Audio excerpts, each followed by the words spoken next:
a lone war veteran, a mysterious young girl, and a silent code exchanged in the quiet of the park. What secret hides in plain sight? The park held an eerie stillness that afternoon, a rare hush broken only by the whisper of leaves dancing in the gentle breeze. Sunlight flickered through the towering oaks, casting shifting shadows as birds darted between branches, their melodies dissolving into the distant hum of the city. On a weathered wooden bench sat Samuel Brooks, a Vietnam War veteran, his deep brown skin lined with the stories he seldom shared. Draped over his broad shoulders was a faded army jacket, its worn patches bearing silent witness to time's passage. The park had always been his refuge, a place untouched by the weight of the past, until today. Something was different. His keen eyes settled on a small figure near the fountain, a girl, no older than 10, swallowed by an oversized hoodie. Clutching a threadbare teddy bear, she sat still, her round face framed by curls, her wide, wary eyes sweeping her surroundings. But she wasn't merely sitting. She was watching, calculating, waiting. Then, with measured precision, she moved her hands in a sequence of deliberate, almost mechanical gestures. Crossing them, raising them, touching her shoulders. Samuel's breath caught. That, a desperate signal, a silent plea, and a veteran who refuses to stand by. Samuel Brooks has seen danger before, but this time, it's a little girl's life on the line. The signal was unmistakable, one Samuel had drilled into his instincts decades ago during survival training. An SOS, a cry for help when words were impossible. His pulse quickened, his sharp eyes studying the girl. No panic in her expression, but her gaze? It screamed. He followed her line of sight to the edge of the park. A man leaned against a battered sedan, a cigarette dangling from his lips. Tall, wiry, too casual, but his glances toward the girl betrayed something sinister. Samuel knew that look. He had seen it in war zones, in shelters, in places where fear lived beneath the skin. Slowly, deliberately, he stood, not wanting to startle her. She noticed instantly, locking eyes with him for a heartbeat before repeating the SOS. Faster this time, more urgent. Steady and calm, Samuel approached, his deep voice gentle. "Hey there." She didn't speak, just clutched her bear tighter, pointed to her ear, and shook her head. Deaf.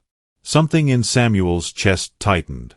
He nodded in understanding, pulling out the small notepad he always carried.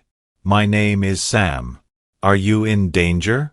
Her tiny hands trembled as she gripped the pen. "My name's Ava." Yes. Her writing was uneven, but the fear in her eyes was clear. His jaw clenched as she scribbled again. "My stepdad. He hurts me." Samuel didn't need more details. He could see the truth in the way she stole glances at the car, the tension in her small frame. He forced his voice to stay steady. "I'm going to help you. But we have to be smart." "Okay." Ava nodded, tears welling in her eyes. Then, a sharp voice cut through the air. "Ava, let's go." She flinched. The teddy bear nearly slipped from her grasp. Samuel fought back the anger rising in his chest. "Go," he mouthed. "I'll find you." Ava hesitated, then scrawled one last message. "He takes me here every Tuesday." She shoved the notepad into his hands and ran. Samuel watched, his mind already working as the car sped away. That night, alone in his small apartment filled with fading photographs and old army medals, Samuel flipped through the pages of the notepad. Ava's words hit him like a gut punch.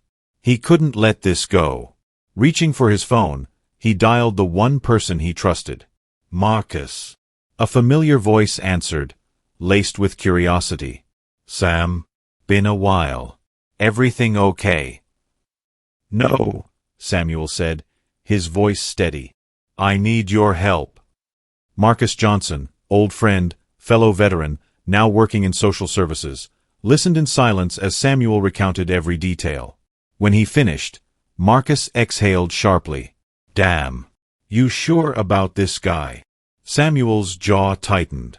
100%. Marcus nodded. "We'll need proof. The cops won't act on just words.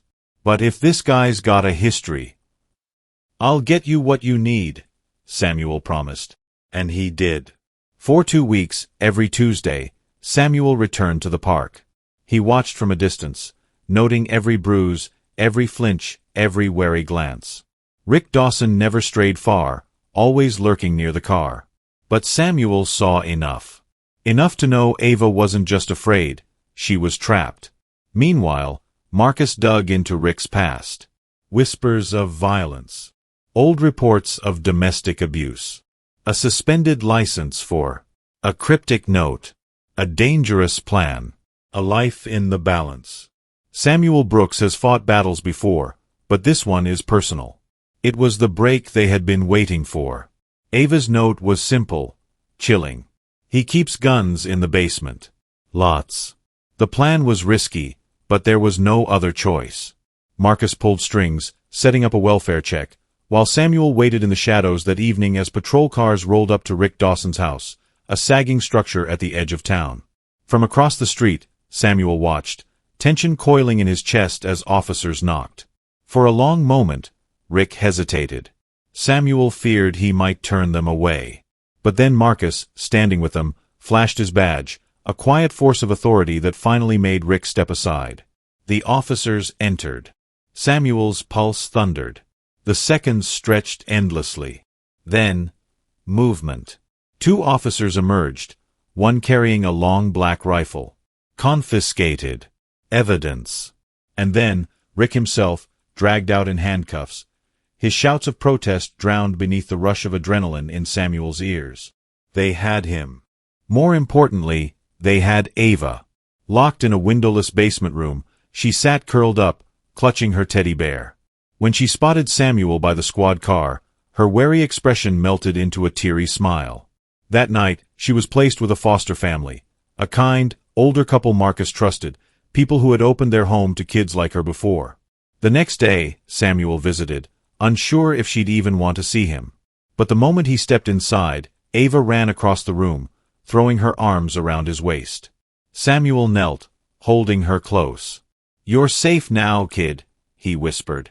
She pulled back, her hands moving in a flurry of gestures. He didn't understand at first, until she mouthed the words for him. Over the following months, Samuel remained in Ava's life.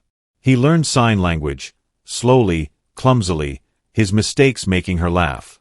They spent weekends at the park, but this time there were no fearful glances, no silent cries for help. Little by little, Ava healed. The nightmares faded.